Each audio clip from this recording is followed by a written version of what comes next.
There's a lot of news happening, but probably the main stuff happening here in D.C. Is around the Supreme Court nomination of Gorsuch. And this is a really fascinating and interesting story. I want to hear from you about it because you get into a lot of game theory or strategy, and that's really what we're talking about here. What should the Democrats' strategy be to a Republican caucus who literally stole President Obama's Supreme Court pick? And I mean, Merrick Garland was not a huge liberal, but he was eminently qualified for the Supreme Court as a jurist. He actually was far more qualified than Gorsuch. He's much more senior than Gorsuch. And there is no way that you could actually compare them equally. And so they just blocked him for pure ideological reasons in an unprecedented move. They did not give him a hearing and then reject him.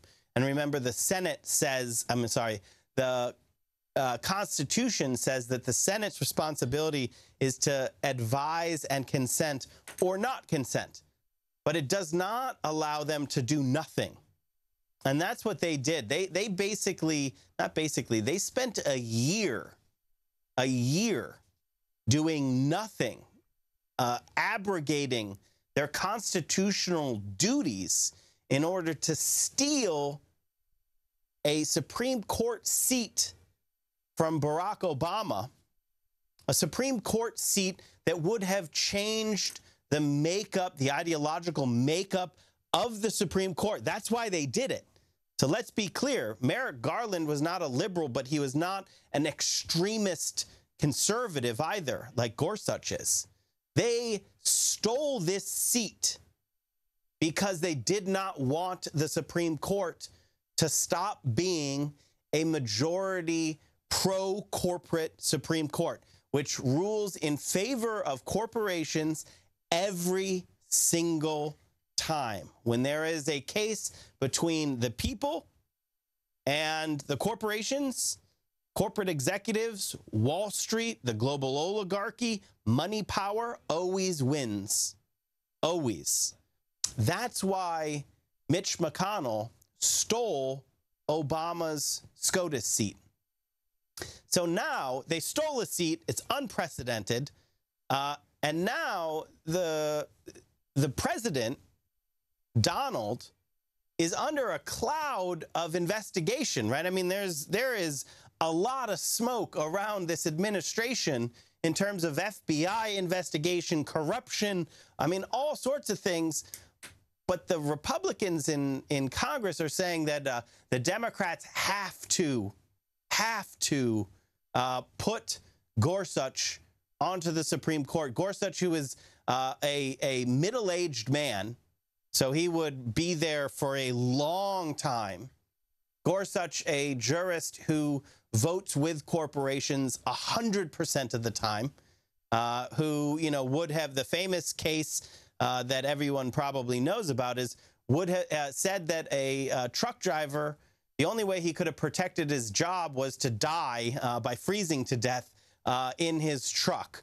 And, that's the side that he rules on, with the business, with the corporations 100% of the time.